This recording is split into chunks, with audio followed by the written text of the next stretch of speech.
to the UIAAA Connection podcast. GoFan and VNN are proud to be the exclusive sponsor of the UIAAA Connection.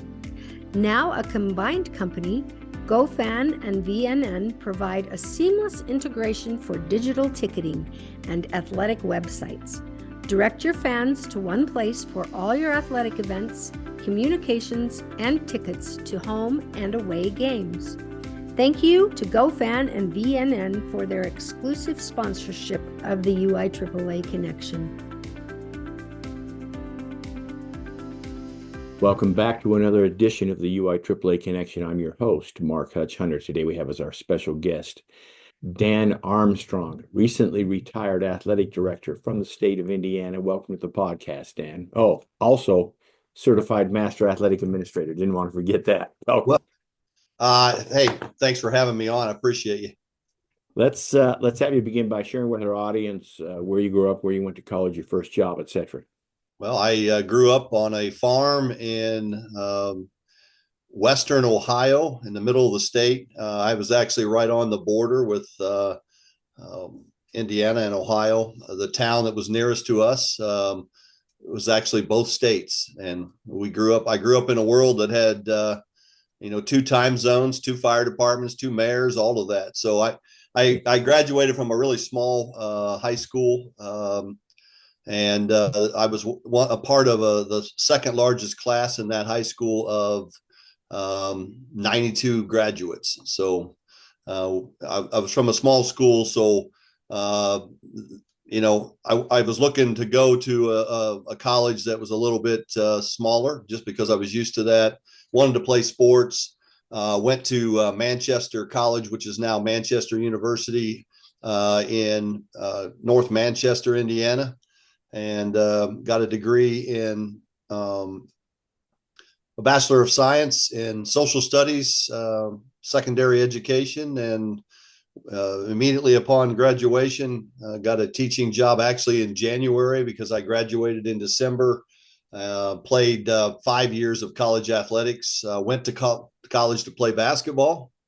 And after my sophomore year, I had put on about 90 pounds of weight from working out in the weight facility. And even though I did not play high school football, I became a college football player, and ended up playing 3 years of college football as a defensive lineman, and ended up getting hurt my junior year in football right before the basketball season, and thus the basketball career ended because of a pretty bad injury. But then I went back to play football, did so for through a 5th year, student taught at the same time I was playing football, because I was able to student teach at the high school right down the street from the college, and ended up getting hired while I was student teaching to be the varsity assistant basketball coach at the school. And which was, I wanted to be a basketball coach anyway. At least everybody in Indiana thinks they want to be a head basketball coach. And that was my goal, obviously, to become a head basketball coach. And we had great success. That job I was coaching as a varsity assistant, and I was hired then in January at a school that was about 20 miles away, not even that, to teach. So I was able to keep coaching, and I taught at the other school. After that first semester, my job, there was some financial issues in the state of Indiana at that time, and my job was eliminated due to finances. And so went back home to Ohio to working in a lumber yard like I had done on the summers while I was in college, and thought, well, this isn't that good. I mean, getting laid off from education isn't great. So, but then got called by 2 schools to interviewed back-to-back days, got hired at both schools, ended up at Northwestern High School. I didn't at the time know how blessed that was going to be because of the people I was going to be around. But went to Kokomo, Indiana, and went to Northwestern, and ended up staying there for 34 years as a teacher, coach, and then of the final 16 years as an athletic administrator. So But it was at Northwestern that I got to have as my athletic boss, Dr. Mike Blackburn, which if Sure. anybody who's around the NIAAA know that what an impact Mike has had on athletic administration in not only Indiana but the nation. So he was Mike. I taught all of his kids in class, coached them, and so to be able to work with Mike and then see what Mike went on to become was pretty I guess a blessing for me, obviously. At the same high school that Mike was the AD, so that's when he left to go to the NIAAA. Then you applied for the job. You were done coaching, or so. Mike left Northwestern in 2005 to go to the NIAAA as the associate executive director, and after the 2000 season, I had become the baseball coach at Northwestern for several years and had gotten into a side job, I guess. I created a company called Sports Field Services, which went out and maintained sports facilities, rebuilt baseball, softball fields, any kind of field, actually. We maintained school properties and so forth. So I had a pretty big business as well as teaching. I had left the coaching world after the 2000 season. So I did not apply initially for when Mike left, and they hired another AD. I was a graduate of Northwestern who came in and was there for 1 year and decided that athletic administration wasn't for them. So they left and went back into the teaching field, and they hired another individual to take his place. He was there less than a week. And after going to the new AD training in Indiana, met the principal, who was brand new, by the way, as the principal. And he met him at 7 a.m. in the morning and said, "I can't do this job. I'm going back to being a counselor. I'm out." And we're right up against fall sports. Well, my company happened to be working on the baseball field at Northwestern, replacing an infield, and the phone rang, and it was the principal, who had been my assistant coach for several years as a baseball coach. And he said, "Where are you?" And I said, "I'm right out in front of the school." He said, "Stop in." So I walk in there. I'm covered in dirt. Now you got to understand, I'm covered in dirt. I've been out laying sod. And he said, "You want a donut?" He had some donuts there. And I said, "No." He said, "Have something to drink." I said, "Are you getting ready to fire me or something as a teacher?" And he said, "No, I got a question for you. Have you ever thought about being an athletic administrator?" And I said, "Actually, yes." And he said, I said, "Why do you ask that? You just hired a new AD." And he said, he pointed at a stack of pagers and radios and all kinds of stuff and said, he just left the job, and we're up against it. Would you consider it? And I said, "Let's talk." And so the superintendent got involved, and we talked, and I went home and I talked to my wife, and it was I talk about blessings, but it was a blessing because I had been traveling a lot with my company, and I was missing a lot of what my young son was doing as far as youth league baseball and all of those things. And so it was a great opportunity. I jumped in right. We had already started fall sports, and so I hit the ground running. The nice thing was I knew the coaches. I had coached for a lot of them. A lot of them had coached for me. I was a known entity to them. Not that I knew everything I was about to get into, as you know. I mean, we are. I always say the first year is blissful because you have no idea what you're missing. So, but I had Mike to call on, and I was a lot of the local ADs. I was able to call on them and get started. And I never look back. I loved the job of athletic administrator. I think sometimes you end up where you're supposed to be. And all the experiences that I had out there in that sports field business as a coach, as a teacher, all of those things, I guess I was doing those for a reason, not knowing that it was getting me ready to be an athletic administrator. And I needed all those skills when I started that job, for sure. That's a fascinating story. As you told that, it reminded me of replacing Wooden at UCLA, replacing Mike Blackburn. So you were actually the third in line, so you didn't have that. I wasn't. You never follow a legend, right? Never follow a legend, and thankfully, I didn't quite follow Mike, but I did. And sure. But when you follow Mike, everybody does the job a little different, right? So, but Mike had it in such great shape, and the person that took his place had done a good job of financially putting it in good shape. So, I was able to hit the ground running and kind of mold my own way, I guess, but still follow what I had watched Mike do, and that was be a professional, right? He was the ultimate professional, and I tell ADs now in the classroom, professionalize yourself, because when you look professional and you are professional, the problems that you're going to have are going to be minimized. Everybody has problems, but when you are lackadaisical and you're not professional and you don't do things right, things are going to go bad for you. And I learned that, thankfully, from Mike, because I watched what a professional he was. Wow. Every day, what a professional that he was. Yeah. Thanks for sharing that. Let's have you talk about, you've obviously mentioned Mike as one of your mentors, but talk about some of the other mentors you've had in your life that have made a difference.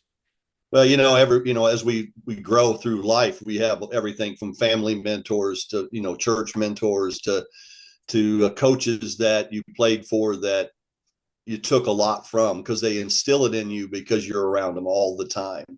I was able to work. I think the mentors that I had over the years that instilled work ethic in me may have been the greatest gift I was ever given. And that started on the farm. You had to work, and it was just part of it.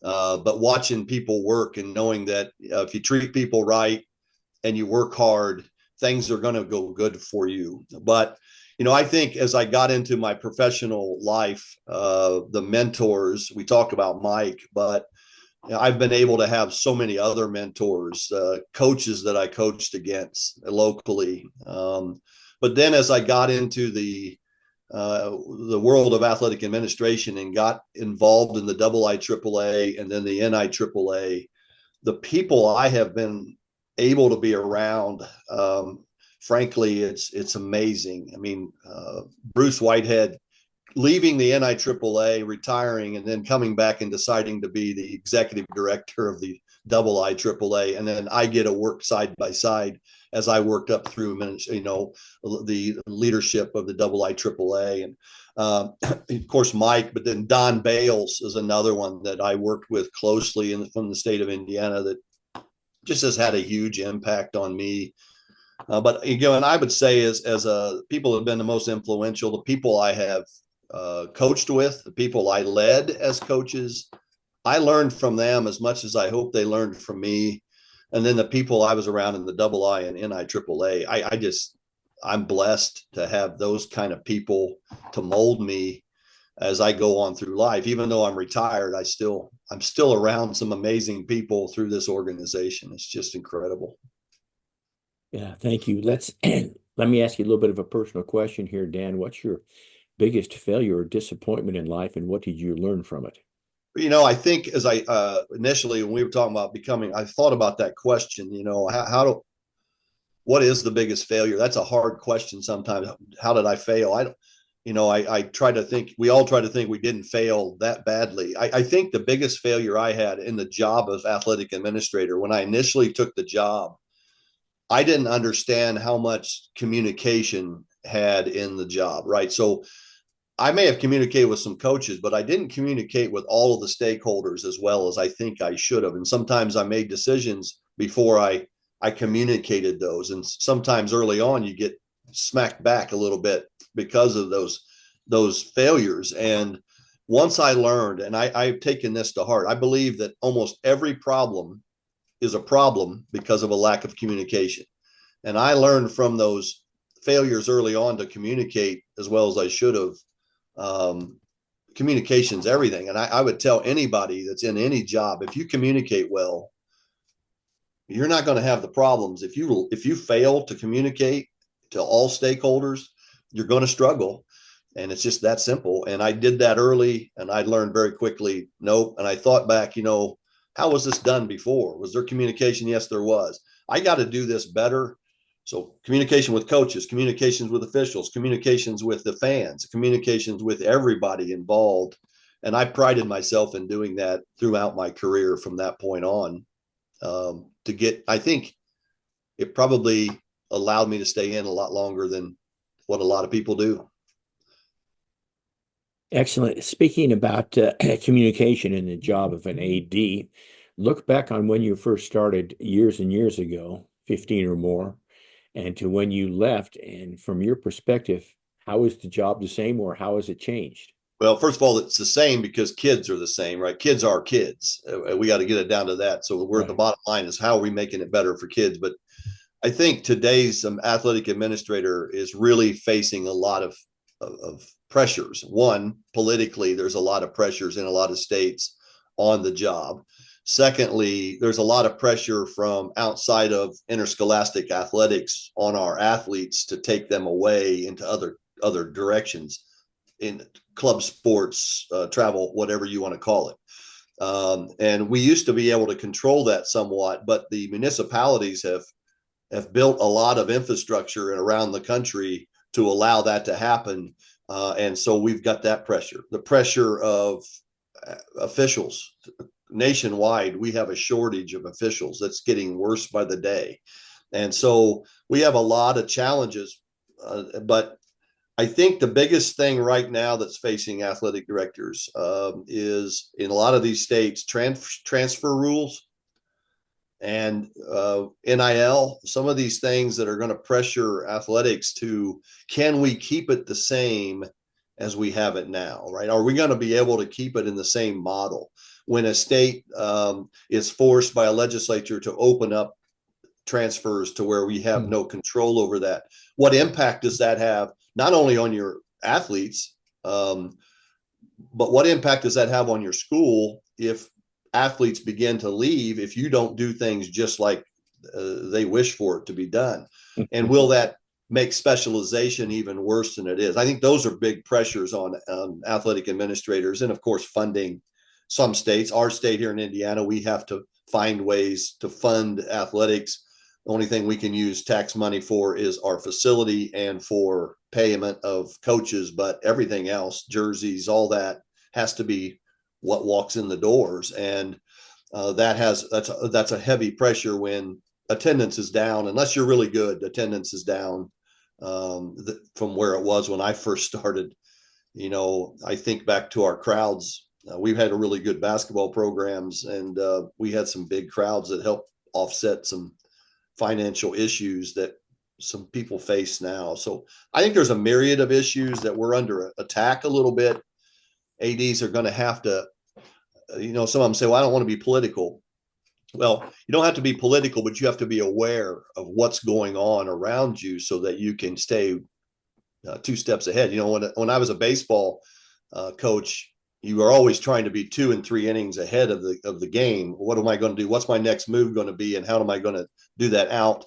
And I think as ADs, we're going to have to be out a couple innings. We got to be out there to stay ahead of the pressures, or we're not going to exist. And so I thought about this, Hutch, we've seen the NIAAA grow to this massive organization, over 16,000 members of the NIAAA. And if you go down to the bottom, if you look at the root of all of the athletic programs across the country, we have to work hard to make sure that continues to grow, or we could be imploded from underneath because of the pressures that are coming politically, monetarily, pressures from travel, that interscholastic athletics aren't as important as they should be.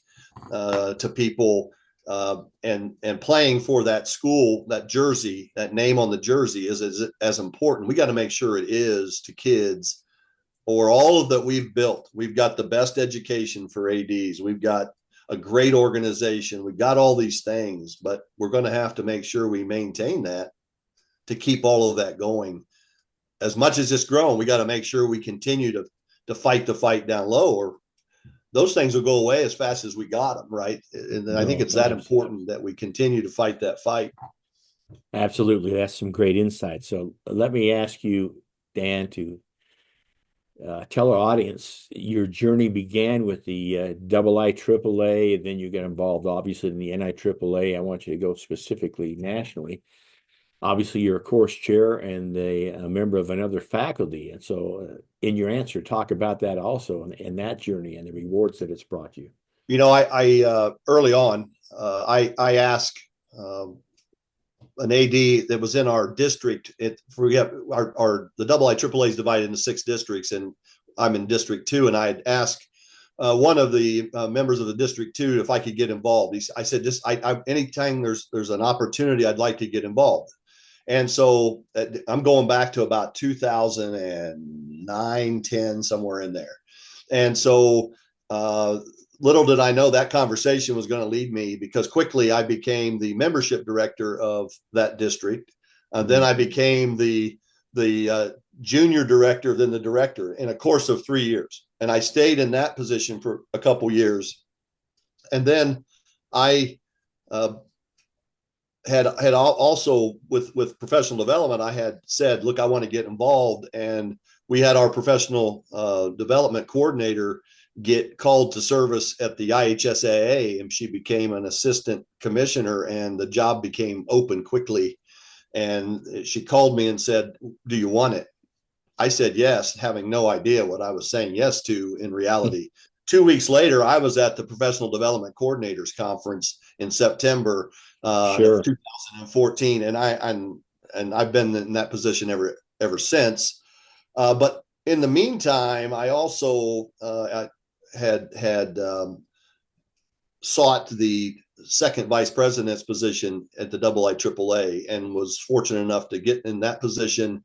Went from second vice president to vice president to president.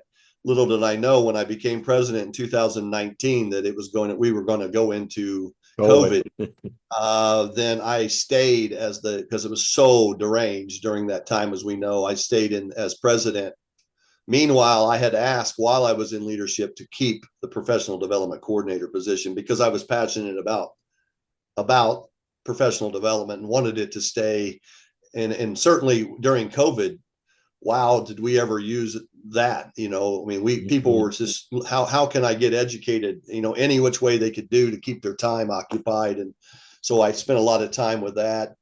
And then we've had a couple situations where we've had some leadership people not move up. So currently right now, Rob Seymour is our president in Indiana, and has stayed for a second year because of necessity.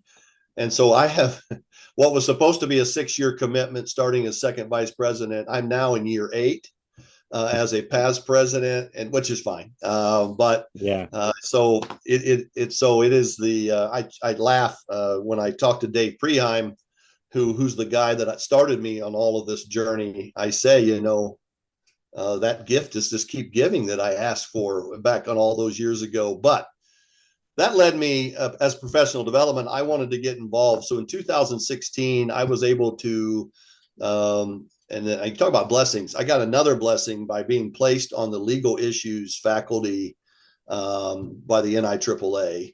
And they brought several of us in that year, because at that point you had Lee Green, Peg Pennepacker, Art Ballard, and Phil Risen was doing everything when it came to legal issues. Then Phil, of course, moved into the NIAAA leadership, and that left 3 of them. Well, that didn't going to work. So they brought in several of us in 2016 and gave us an opportunity to work with some of the greatest minds I've ever been around and greatest people. Lee Green, obviously, being able to work with him for several years prior to his passing was just special. Watching his work ethic, and over the years, just teaching all of the different legal issues courses. And I finally, a couple years ago, became the chair of 510. And of course, that's a course that has a part of that which has been ever-changing landscape. If the transgender module that we have in there, and it's of course been an ever-changing landscape politically, judicially, and so forth. So we got to keep on that. Got an opportunity. One of my fellow Zach Stevenson, who was one of the legal issues faculty, he called me one day and he said, "Hey, I've got an idea. We need to write a book or a course on handbooks." And that idea probably goes back to about 2019, 2020. We started throwing it around a little bit, trying to make sure we wrote a course that wasn't also covered in some other courses, right? Because we touch on handbooks. But then we spent 2 years and then was able to assemble a team nationwide that created. So we authored 601 that came out in 2023 and has been well received. And it's a course that we enjoyed writing and have enjoyed teaching. So with the limits of you can only be in part of 2 courses now. So I teach 510 is the chair there, and then we got 601 that I'm a faculty member there, but initially was a co-chair, but can't be the chair anymore because Zach is now the chair of that. So, sure. Well, that's awesome. I want to ask a follow-up. Having spent over 2 decades at the Coordinators Conference in September, I want you to talk a little bit about your job as the state coordinator, and I guess dispel a myth. I had people accuse me in Utah, well, yeah, you get to go back to Indianapolis every September and have fun in the weekend. And I don't think they understand it. The second you arrive, you're in a meeting up until 8, 9 at night, the whole next day, up till 11 the next day, and then you're back. But talk about how special that weekend is. It's real special, even though Don Bales has cracked the whip on us, that 7 a.m. call. I said, Don, we could start at 8. He said, no, we can't. So, but I, as an AD, as a coordinator, I always hosted a huge soccer tournament the weekend that we had the coordinators conference. And so I would come out of that.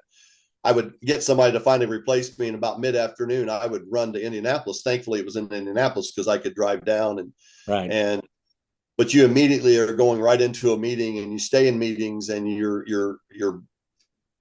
it's a constant, I guess, drinking out of a fire hose, thinking about what we're doing next. As far as we have had so many courses that have come forward, and I think a lot of those are generated out of that professional development coordinators conference, that keeping that mindset of how do we keep this thing fresh and moving forward. And I will tell you, I tell my wife this, and I've told others, that being in that room with coordinators from all over the United States is such an amazing thing. One, you get to talk about what's going on in their states aside from professional development. But I think out of that conference, I learned more about athletic administration than I did probably anywhere else, simply because it gave me a mindset of we do certain things in Indiana, but that's not the way it is across the country, right? That's not the way it is everywhere. And we do it better than some do it better than us. And you take those ideas and you can help you with your leadership. So I will tell you, I've enjoyed that conference probably as much as anything. That to me is like having a second national conference. It's that refreshing. There's lots of times, and you know this, that you in your career you get down. I mean, you're getting hit over and over, and you're feeling pretty down, and I feel like you're burnt out, and then you go to a coordinators conference, or you get to go to the national conference, and it just lifts you right back up out of that feeling sorry for yourself, I guess, and you get to move forward, and you go back to leading like you're supposed to. But I've really enjoyed the decade that I've been doing that. being around people like you, Hutch, all the people that are around you, you get to sit at a table and every day you're talking with different people. And, it's just crazy that I've had these opportunities that others don't. I think about that. There's so many people that do the job of athletic administration that don't have the same incredible opportunities that I have had. And how do I go about sharing that back to them is kind of how I try to do that every time I walk into a classroom with ADs, or how do I share what I've been able to be instilled in me, by just great people. That is some great insight. Thanks so much for sharing. So I've got one more question about the NIAAA. Let me preface this because you may not be aware. I spent 5 years as the awards committee chair. I was on the committee from 2000 to 2008, which is a long time ago.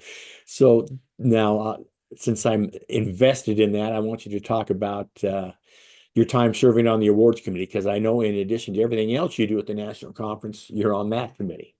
Yeah, and I was called by Josh Scott one day in the summer, and he said, Dan, would you think about becoming a part of the awards committee? We need some good people to lead. And I said, sure.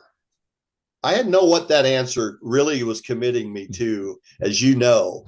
The awards committee, you talk about a committee that's active. We have meetings, multiple, being not only meeting while you're at the conference, but you're running a luncheon, you're running a banquet, and you're behind the scenes, the pictures, all of the things, making President's sure reception, award winners are taken care of.